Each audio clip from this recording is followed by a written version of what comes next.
Graças a Deus, bom dia. Aqueles que eu não dei, bom dia. É uma alegria muito grande a gente estar aqui, louvando ao Senhor. Eu estava conversando com a Rosa, que eu tive a alegria de conhecer hoje, e dizendo para ela que domingo passado a gente estava cantando Jorge Aragão, Alexandre Pires, né? Louvando ao Senhor também com as músicas deles, porque eles têm músicas boas, de louvor ao Senhor. Mas hoje a gente está fazendo opção, por aquilo que ela disse, opção mais crente,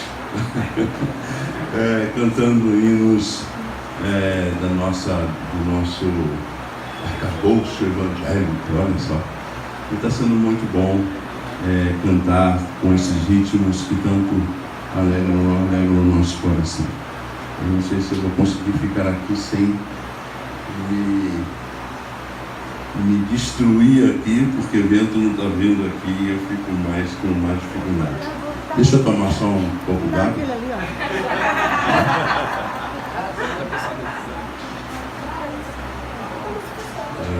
Eu tenho, você não tem, né? Já estão dizendo aí a possibilidade de fazer outras canecas, tá? E eu já não vou poder dizer essa frase. Vamos ler. Não está vendo vento aqui não, por favor. Vira um pouquinho, aí vocês se ajeitam também junto comigo, você me de lado, ou vocês me ajudarem, porque senão daqui a pouco eu estou aqui todo encharcado. Melhorou. Vamos ler a palavra do Senhor no livro de Lucas, capítulo 10, texto muito conhecido por todos nós, a partir do versículo 25. Diz assim a Bíblia: certa ocasião, um perito da lei levantou-se para pôr Jesus à prova e lhe perguntou: mestre, o que preciso fazer para herdar a vida eterna? O que está escrito na lei? Respondeu Jesus: como você a lê? Ele respondeu: ame o Senhor, o seu Deus, de todo o seu coração, de toda a sua alma, de todas as suas forças e de todo o seu entendimento. E ame o seu próximo como a si mesmo. Disse-lhe Jesus: você respondeu corretamente. Faça isso e viverá. Mas ele, querendo justificar-se, perguntou a Jesus: e quem é meu próximo? Em resposta, disse Jesus: o homem descia de Jerusalém para Jericó, quando caiu nas mãos de assaltantes. Estes lhe tiraram as roupas, espancaram-no e se foram, deixando-o quase morto. Aconteceu estar descendo pela mesma estrada um sacerdote. Quando viu o homem, passou pelo outro lado. E assim também um levita, quando chegou ao lugar e o viu, passou pelo outro lado. Mas um samaritano, estando de viagem, chegou onde se encontrava o homem e, quando viu, teve piedade dele, ou teve compaixão dele. Aproximou-se, enfaixou-lhe as feridas, derramando nelas vinho e óleo. Depois colocou sobre o seu próprio animal, levou-o para uma hospedaria e cuidou dele. No dia seguinte, deu 2 denários ao hospedeiro e lhe disse: cuide dele. Quando eu voltar, lhe pagarei todas as despesas que você tiver. Qual destes 3 você acha que foi o próximo do homem que caiu nas mãos dos assaltantes? Aquele que teve misericórdia dele, respondeu o perito da lei. Jesus lhe disse: vá e faça o mesmo. Amém?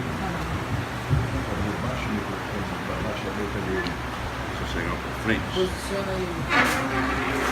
Eu preciso de vento. Você vai ficar aí mesmo? Quero vento, né? Só pra... Esse texto é um texto muito conhecido por todos nós. Eu tenho certeza que você já ouviu vários sermões a respeito da parábola do samaritano, ou do bom samaritano.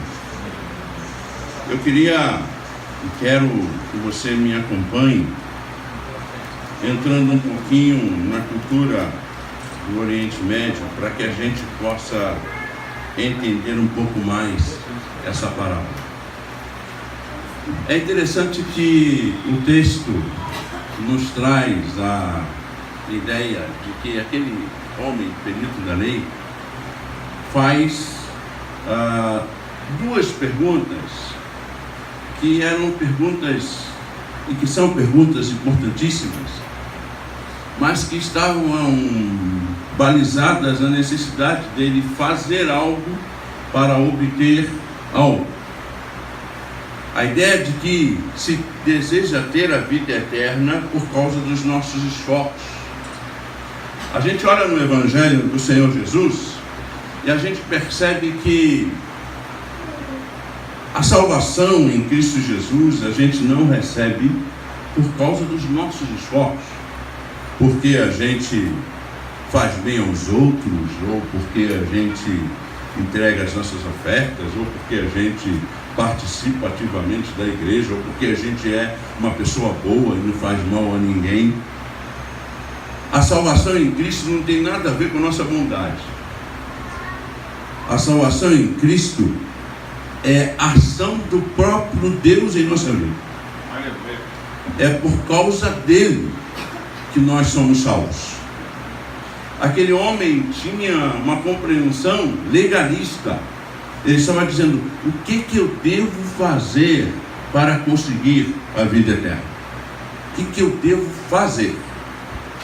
E aí Jesus Cristo, ao invés de responder para ele, faça isso, Jesus Cristo, de forma muito sábia, como sempre fez, pergunta a ele o que ele entende da lei. Tira o foco da sua necessidade e o leva para a lei, já que ele era perito na lei. E aquele homem cita Deuteronômio e Levítico. Então ele já tinha compreensão de que para se obter a vida eterna, ele tinha compreensão de que deveria amar a Deus sobre todas as coisas e ao próximo como a si mesmo. Ele já sabia disso. Jesus Cristo mexe com ele, fazendo que você já tem consciência do que é necessário fazer para obter a salvação, para obter a vida eterna. Não tem nada a ver especificamente com seus esforços, mas com tudo que já foi feito por você. A gente sempre diz aqui: o Evangelho é aquilo que já foi feito por nós. Cristo morreu na cruz por nós. Aquilo que a gente precisa fazer é reconhecer o sacrifício de Cristo na cruz por nós, aceitar o senhorio de Jesus em nossa vida, pensando que Ele seja o nosso Senhor, o nosso dono. E é interessante então que aquele homem não satisfeito,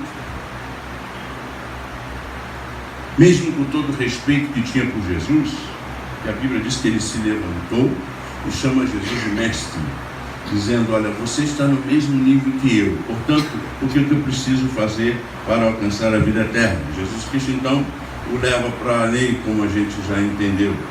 Ele, não satisfeito, quer se justificar, como quem dissesse: eu preciso fazer alguma coisa. Preciso fazer alguma coisa. E ele pergunta: quem é meu próximo? A compreensão que este homem tinha, e os judeus tinham, que o próximo eram os parentes, eram os vizinhos, E os judeus, todo o povo judeu, eram considerados o próximo dos judeus, ou desse período. Então ele já tinha compreensão de quem era o próximo dele. Jesus Cristo, de forma surpreendente, alarga essa visão, mostrando para ele que não é bem assim como ele pensava. E Jesus Cristo então começa a contar aquela história que você já está bem habituado desde criancinha. A gente está falando de coisas antigas, tenho certeza que você já ouviu essa história do bom samaritano. E é interessante, queridos, que Jesus então começa a contar a história que possivelmente deve ter assustado muito ao auditório que estava ouvindo essa história. O homem então, no caminho de Jerusalém para Jericó, eu tive a oportunidade de estar em Cisjordânia e a gente fez um caminho que demorou 3 horas para chegar em Jericó, de Jerusalém para Jericó, porque os judeus estão construindo um muro de 8 metros de altura em terras palestinas, estão separando as famílias palestinas. E os americanos construíram um outro caminho que ficou ainda maior do que este caminho para a chegada até ao Jericó, que é bem mais embaixo. E eles fizeram então este caminho. O homem estava caminhando e de repente ele é assaltado. E a Bíblia diz então que os assaltantes tiraram as roupas daquele homem, espancaram e se foram, deixando quase morto. É interessante que eu queria que você tivesse bem com isso na sua mente, a ideia de vir, ver e ir. Esses assaltantes, eles vieram, se aproximaram daquele homem, fizeram ir, vir, fazer, ir. Eles vieram, fizeram a maldade com aquele homem e eles foram embora. E é interessante que esse processo é o mesmo dos outros, que chegaram, sobretudo os 2 primeiros, viram, fizeram e foram embora também. E é interessante que o texto nos ajuda a entender que aquele homem estava numa situação esta que nós muitas vezes estamos diante do Senhor. Assim que o bom samaritano Jesus nos encontrou, alquebrados, destruídos, a Bíblia diz que nós estávamos mortos em nossos delitos e pecados. E Cristo nos vivificou. Em Cristo nós temos as nossas feridas, nós somos cuidados, nós nos carrega no colo. Nós também podemos nos colocar em todos esses personagens e podemos agora nos colocar nesse personagem deste homem que foi maltratado por aqueles assaltantes. Nós somos maltratados muitas vezes e fomos maltratados pelos nossos pecados, pelas nossas falhas, pelas nossas dificuldades, e o bom samaritano se apresenta a nós, se aproxima e cuida de nós e tira as nossas feridas. Se você está se sentindo assim, meio alquebrado, destruído internamente, procura Jesus. Procura Jesus. É assim que Jesus Cristo faz. Ele vai cuidar das suas feridas, ele vai restaurar de verdade a sua vida, porque ele tem poder para isso. O texto que passava ali então, você bem sabe, um sacerdote. E a Bíblia diz então que aquele sacerdote, quando viu o homem, passou pelo outro lado. Eu fico aqui pensando em Jesus Cristo contando essa história para peritos da lei, para pessoas que estavam ali à sua volta. E fico pensando, tentando meio que justificar esse sacerdote. Se um sacerdote tocasse numa pessoa morta, ele teria que passar por um processo de purificação, não é isso? Ele recebia ofertas dos levitas, que entregavam ofertas para ele no templo, para ele cuidar dele e de sua família. Se ele tocasse no homem morto, ele não poderia pegar nessa oferta, porque ele era considerado impuro. Aquele homem ali tinha muitos cuidados. Ele não poderia se aproximar daquele homem, porque eles eram identificados, as pessoas eram identificadas nas estradas pela maneira de falar, por causa do jeito de falar se identificavam, ou pela roupa.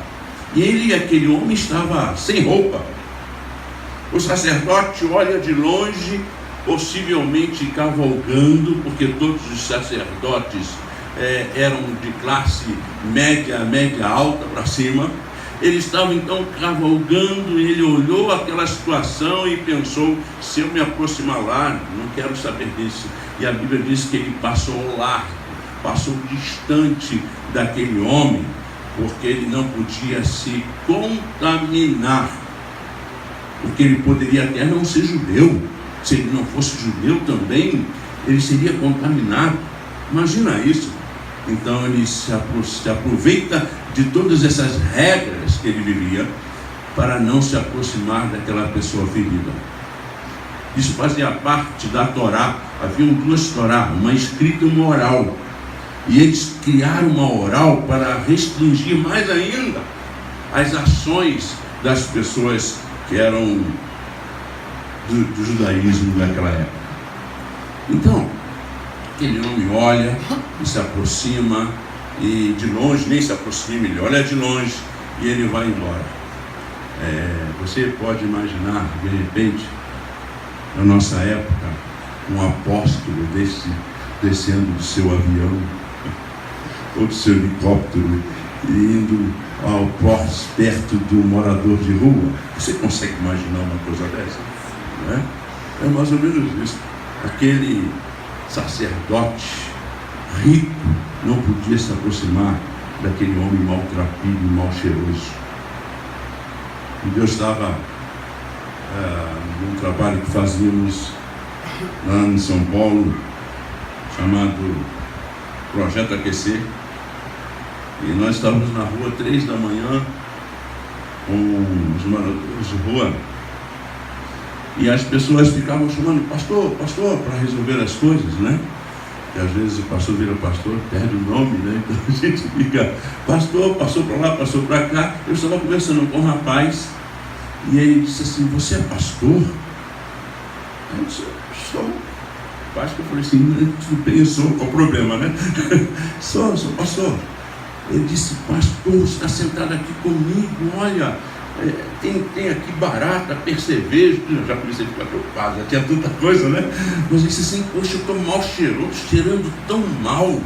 Você é um pastor, 3 da manhã, sentado aqui comigo. A imagem que ele tinha da ideia do sacerdote, um sacerdote que passa sempre ao lado.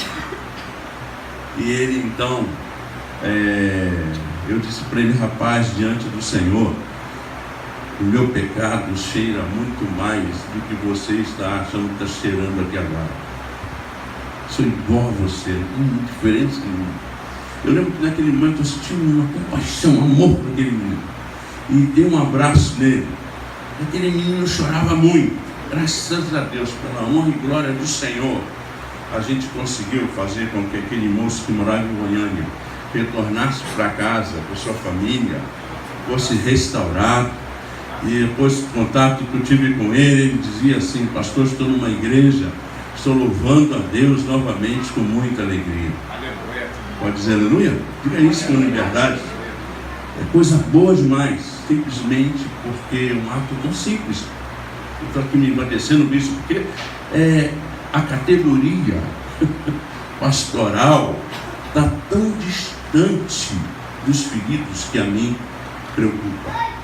Alguma coisa tem que mudar. A gente precisa sair desse pedestal que muitos estão, mas cada um há de dar conta diante do Senhor. Esse sacerdote era assim, passou ao largo. Aí veio o levita. O levita, ele tinha menos rigidez para ele. Ele podia fazer os primeiros socorros, ele podia tocar numa pessoa não judia, ou até numa pessoa morta. Não caía sobre ele tanta exigência. Ele podia fazer isso. E a Bíblia diz então que o texto diz que ele viu. A ideia aqui é que esse, diferente do sacerdote, se aproximou daquele homem ferido, o viu e continuou andando. Ele foi, fez o quê? Observar aquele homem ferido e ele se foi. Também não se preocupou em fazer aquelas coisas mínimas que podia fazer. Os levitas estavam no templo, né? Cuidavam também da música, né? Alguns aqui, eu te ouvo na igreja evangélica hoje, as pessoas dizendo, eu sou levita. Eu quero dizer, levita é quem é da tribo de Levi. É só isso. É quem é da tribo de Levi. Não é porque você canta, você é levita. Levita é quem é da tribo de Levi. E esse era da tribo de Levi. As várias tribos de Israel, tinha a tribo de Levi que cuidava do templo e cuidava da música também. Não é porque você toca uma música que você é um levita. Você é um servo de Jesus, como todos os outros. Viu? Não tem jeito, João. Não tem jeito. Quebrei você de verdade agora, né? Então, é muito interessante que esse homem aqui, ele então viu, passou pelo outro lado também e foi embora. Aí Jesus Cristo quebra tudo aqui. Automaticamente, aqueles que estavam ouvindo Jesus imaginavam um sacerdote levita e um judeu leigo. Porque na caminhada para Jerusalém, eles ficavam 2 semanas prestando culto a Deus, fazendo sacrifícios ao Senhor. O sacerdote, o levita e também um grande grupo de pessoas que eram leigas. Eles esperavam que um leigo aparecesse aqui. De repente, Jesus Cristo fala de samaritanos. Um samaritano. O samaritano, ele tinha uma grande dificuldade de relacionar-se com os judeus. Então, o Etíoco Epifânio, uma vez, colocou um monte de ossos no altar do templo. Deu uma confusão tremenda. Por causa disso, os samaritanos eram odiados, profundamente odiados. Falar com o samaritano era considerado menos que cachorros. Eles eram desprezados. Aí Jesus Cristo, na conversa, na parábola, na história, Jesus Cristo acrescenta justamente o inimigo daquele homem que havia feito a pergunta e de todos que estavam ouvindo, o samaritano. Era mais forte ainda que qualquer coisa que você possa imaginar. Imagina, um homem desprezado completamente, envolvido com todo tipo de coisas ruins, pior que um corrupto, que qualquer coisa que você possa imaginar. Nesse nível aí, é mais ou menos assim. E aí o que acontece? É interessante aqui, como Jesus Cristo trabalha com aquele homem e trabalha com a gente também. Estando ele em viagem, chegou onde se encontrava o homem e quando viu, encheu-se de compaixão. A estrada, eram aquelas estradas no deserto cheio de curvas. Ele possivelmente viu o sacerdote e também o levita. E quando ele veio passando, ele viu então aquele homem. Ele estava também com a sua carruagem. Ele estava numa situação que poderia realmente também ajudar, diferente até do levita que passava a pé. Mas é interessante que aquele homem viu aquela circunstância e se encheu de compaixão. Deus te abençoe, queridos. Deus abençoe, obrigado por terem vindo, viu? Amém. Deus abençoe. Voltem se puderem, se quiserem. Deus abençoe. E é interessante porque a Bíblia nos ajuda a entender que aquele homem se encheu de compaixão, e na palavra grega compaixão, dentro da palavra compaixão, existe a palavra entranhas. A raiz para a palavra compaixão é entranhas. O samaritano se encheu de profunda compaixão a ponto de doer nas suas entranhas. Este samaritano era uma figura do próprio Jesus. É Jesus que olha para você quando você está com as suas feridas, com as suas lutas, com as suas dificuldades, e ele se enche de compaixão por você, por amor a você, e ele quer realmente resolver todos os seus problemas se você a ele se entregar. E aí então, o texto mostra que aquele homem fez assim: aproximou-se, enfaixou-lhe as feridas, derramando nelas vinho e óleo.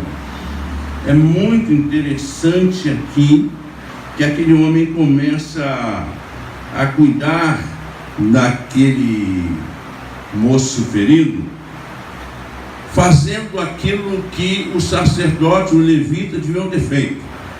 Primeiro, fazendo com que o levita devia ter feito, que era primeiros socorros. Ele então cuida daquele homem.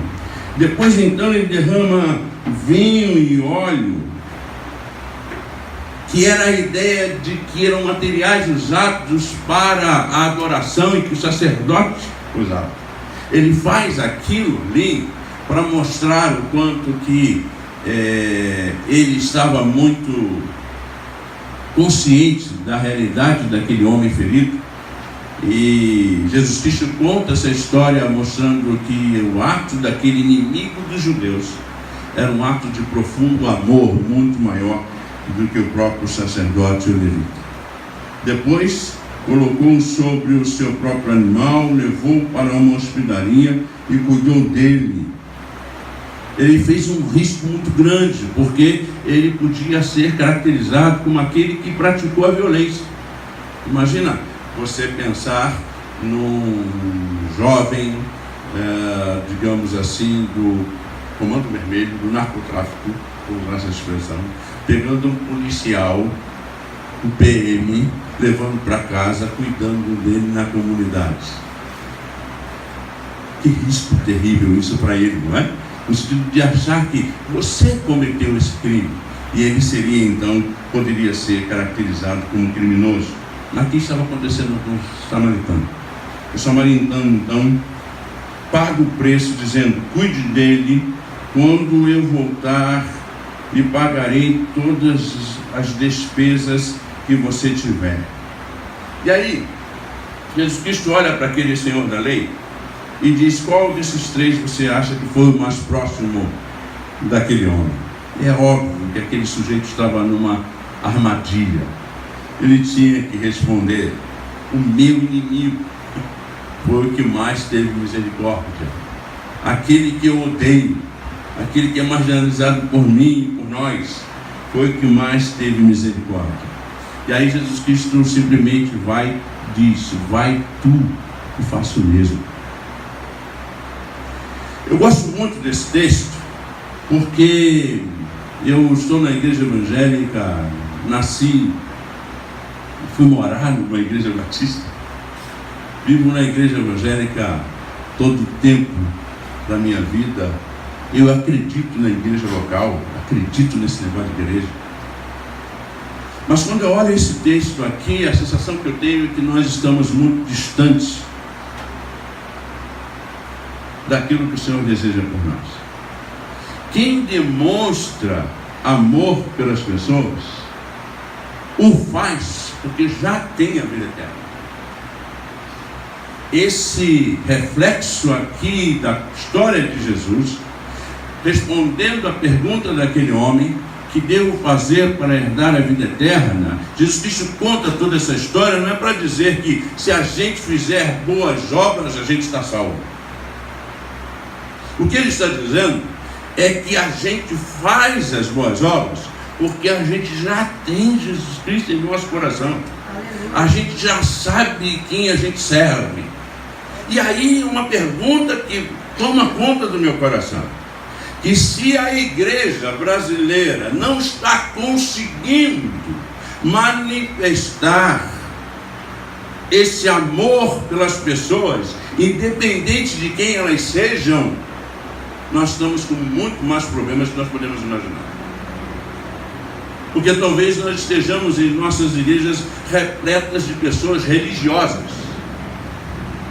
pessoas peritas na Bíblia, que conhecem a Bíblia profundamente, tem na cabeça a Bíblia, mas não a tem no coração. É verdade.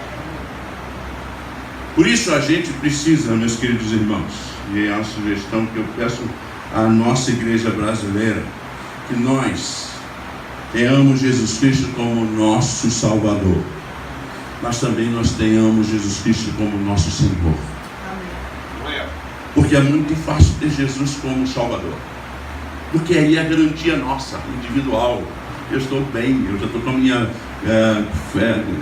vida eterna garantida, porque eu creio em Jesus. Maravilhoso. Mas esse Jesus não é Senhor meu, porque eu não estou disposto a mudar certas coisas em minha vida.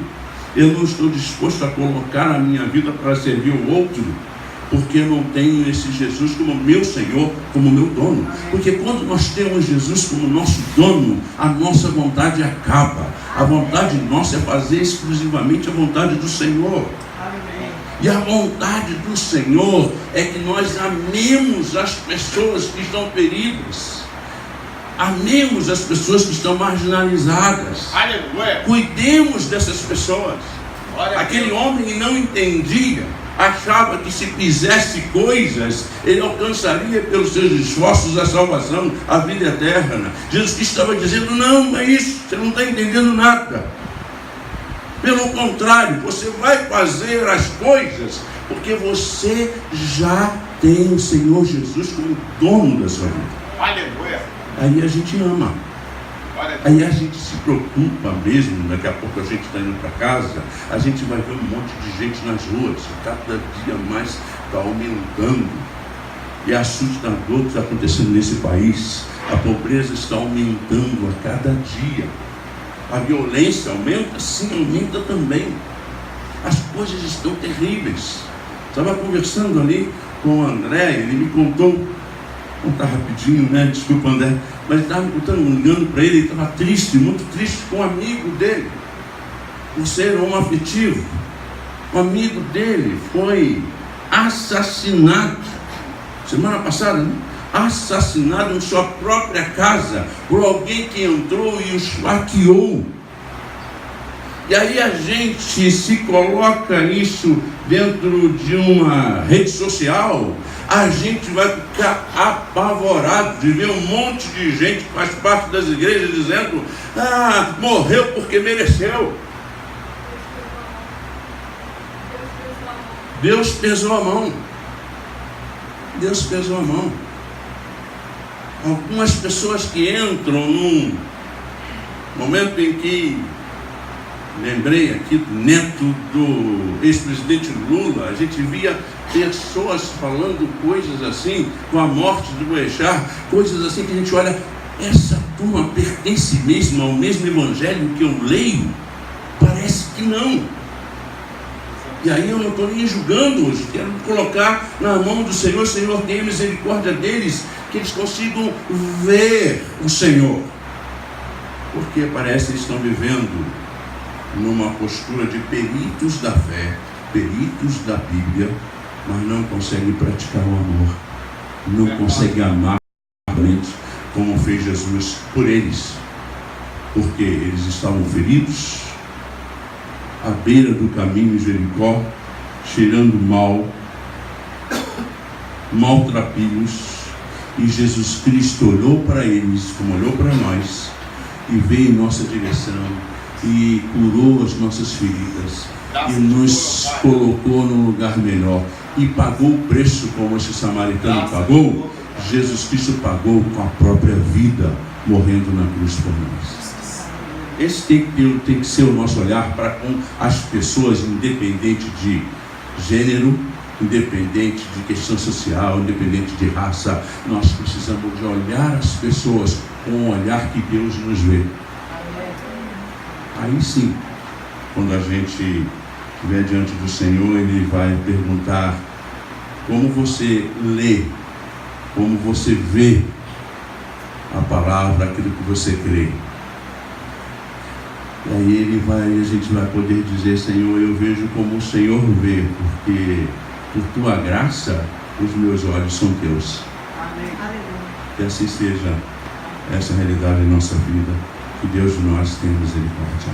Que nos abençoe e que nós venhamos amar as pessoas, cuidar delas, porque nós podemos ser instrumentos de Deus para a restauração de muitas pessoas e muitas vidas. Lembrem-se sempre, você é objeto da misericórdia e graça do Senhor. O que você não é porque você é bonito, porque você tem formação, porque você é uma pessoa boazinha. Não tem nada disso. Tudo que você é porque o Senhor foi gracioso para com você e você entendeu essa graça e recebeu a Jesus como Senhor e Salvador de sua vida. Aqui todos nós somos iguais. Não há sacerdote, não há levita, não há assaltante, não há a pessoa caída, ferida. Todos nós somos iguais. Só há um samaritano que cuida de nós e resolve nos restaurar a cada dia. Então, vamos dizer para o bom samaritano: Senhor, bom samaritano Jesus, eu me coloco nas tuas mãos com todas as minhas feridas, com todo o meu legalismo, com todos os meus erros, e peço que o Senhor me cure e me restaure, e que eu seja instrumento de bênção, de alegria para as vidas das outras pessoas. Amém? Amém? Vamos... Não, Valéria.